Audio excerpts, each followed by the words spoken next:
Squirrels! So hello, and welcome to another Legends of Runeterra video. My name is Chris, and today we are doing something a bit different, because what we are going to do is we're going to talk about the best designed card in the game, in my opinion. And I think I'll be interested to know what you guys think of this. I think some of you, you might not agree that it's the best design card in the game, but I think quite a lot of you will agree that it is a very good design of a card. And I'm interested to know, what exactly you think is the best design card. Now, I'm not going to focus on champions necessarily. I'm going to focus on the other cards in the game, because I already did a video about what I thought was the best design champion in Swain, and a lot of you actually agreed. So, that went pretty well, I think, overall.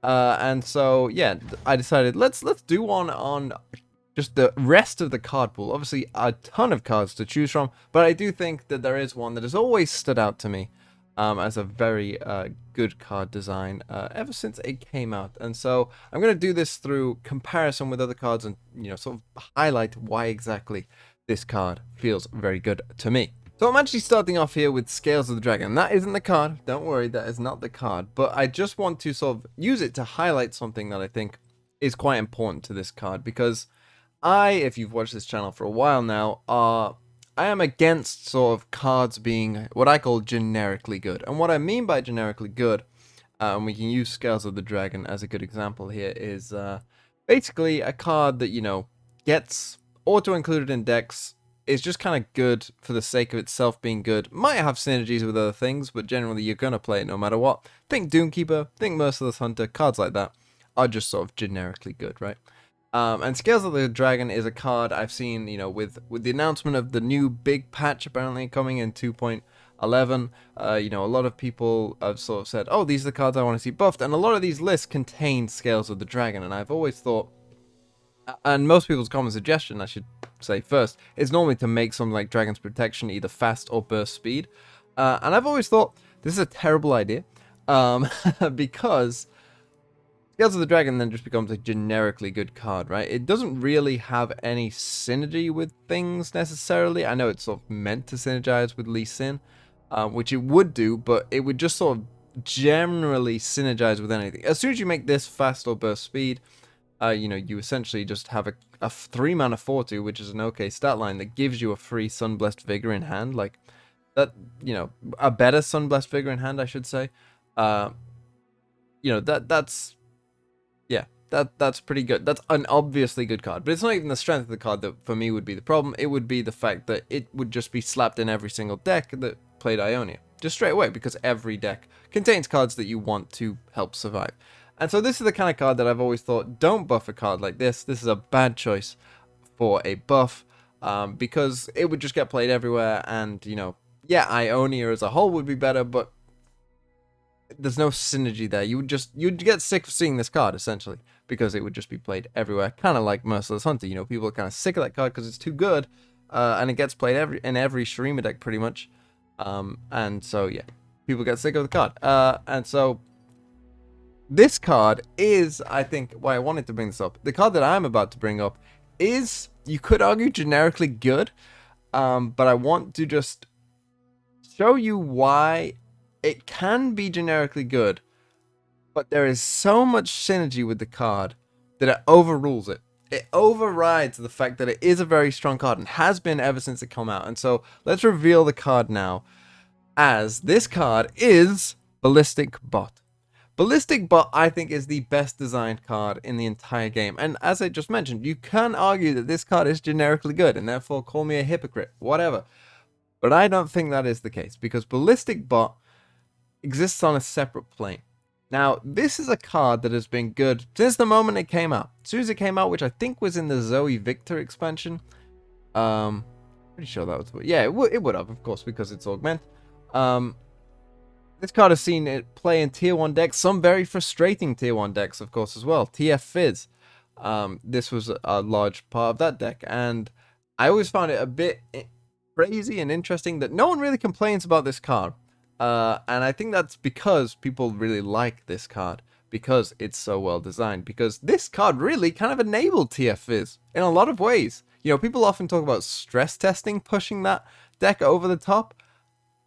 I actually think Ballistic Bot is a lot more important than stress testing, because Ballistic Bot gave you a free discard target every turn. It would bring down the enemy's nexus slowly as well. It would give you a unit that could become a threat on its own. It would enable Wiggly Bullfish pretty much single-handedly. This card, I think, was actually sort of at the root of a lot of problems, and of course for Mind Meld as well. It would give you a bunch of spells to proc for that. So I think that this card actually was maybe more of the thing that pushed that over the edge. But anyway, I digress. People still didn't complain about this card, though. And people, you know, complained about stress testing, they complained about Twisted Fate and Bubblefish, which is all warranted and granted, of course. But this card was as much as a problem as the others, and it is still very much a strong card that sees tier 1 play, and probably will do if it stays as it is, because it's just such a strong card. But no one complains about it, and isn't that amazing? Isn't that amazing that they designed such a strong card? And I'm sure we can all agree that it is a strong card, but yet no one seems to complain about it. I'm going to use another comparison here now, which is Ravenous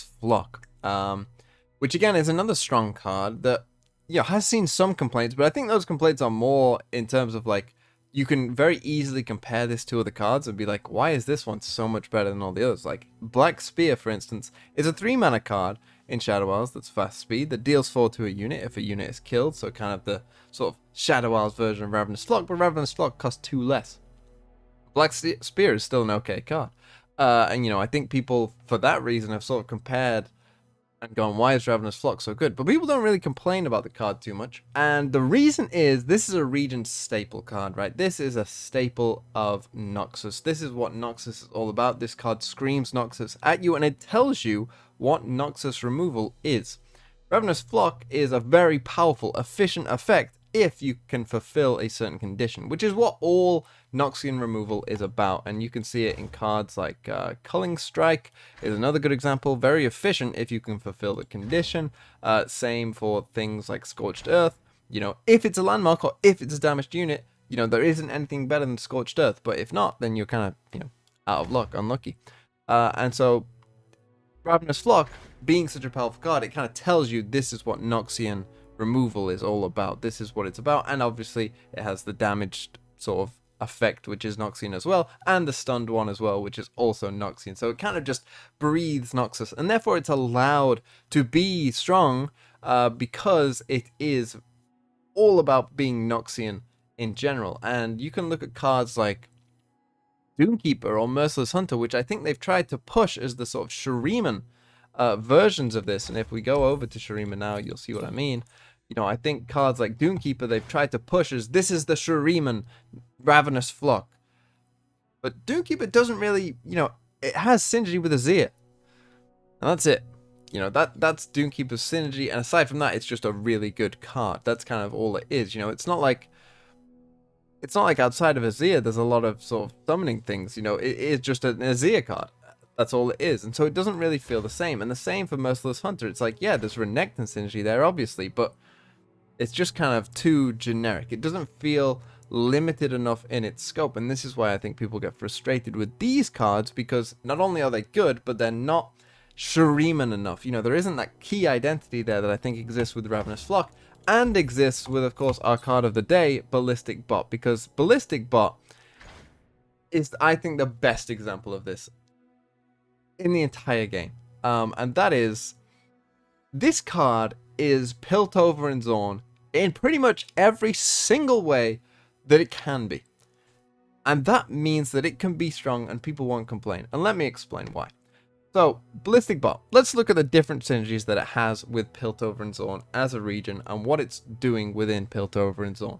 So, obviously, we have a 2-mana 1/3. So, not a good starting stat line. That in itself is quite a Piltover and Zorn thing, as you can kind of see with Sumpworker and Boomcrew Rookie. Like, stats, big stats aren't sort of Piltover and Zorn's things. You know, you could just look here at sort of the stats. That's not their thing. So, that's already one thing that it has going for it, right? Then, of course, it has Augment, which is one of the keywords of the region and, you know, fits in with Victor and that whole playstyle. So, there's another one.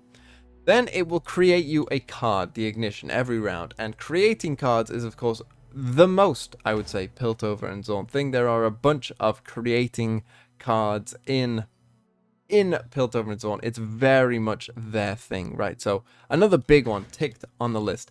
It also has some burn synergy. You hit them in the face with a spell, which obviously with things like Mystic Shot and Get Excited and Aftershock is another synergy that we have here for Ballistic Bot. It also has that this is a fleeting card, a created card that you can then discard, and works very well with discard effects, as we see in Ezreal Draven. So it has sort of a discard synergy as well. That's just a ton of different synergies, and in like all the different parts of Piltover and Zorn. You know, you've got like the direct damage of team. Like if you compare with the champions of Piltover and Zorn, literally every single one of these champions, you can say, has synergy with Ballistic Bot. Teemo for the burn, Ezreal for the free spell and the extra damage that you get there, Jinx for any discard targets, Victor obviously Augment, that's the main one, Heimerdinger gives you a free spell to play, Vi, it gives you a cheap spell to play to increase Vi's attack. It's literally every champion can connect with Ballistic Bot.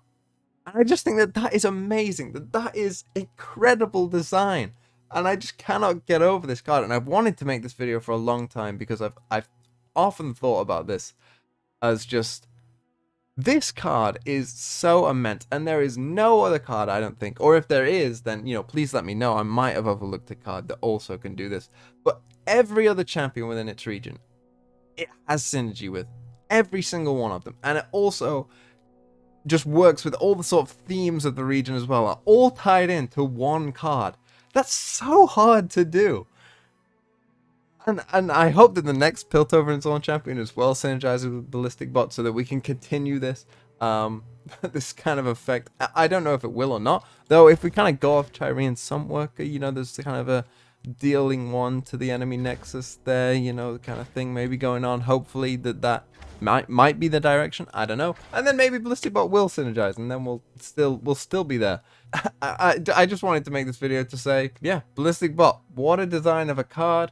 Despite being a very good card, it still is beloved by, I think, a lot of people. It enables so many different strategies, as I've mentioned, with all the different Piltover and Zorn champions, but also ones outside of that, you know, with Sejuani and Gangplank. It's obviously great for Plunder as well.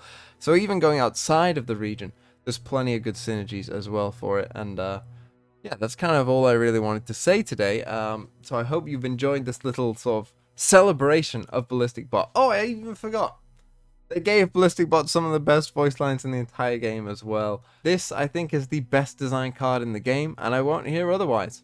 I've convinced myself. You can say other things in the comments if you want, but you'll be wrong. It's as simple as that, because this card, despite being really good, you just can't hate, because it's amazing in its design, in every single way. And so I think I'm going to love you and leave you there. I will be back tomorrow with more Legends of Runeterra content. Bit of a break from the Lab of Legends stuff. Wanted to do something a bit different, throw something else in the mix at you. So I hope you enjoyed it, and I'll see you tomorrow with another Legends of Runeterra video.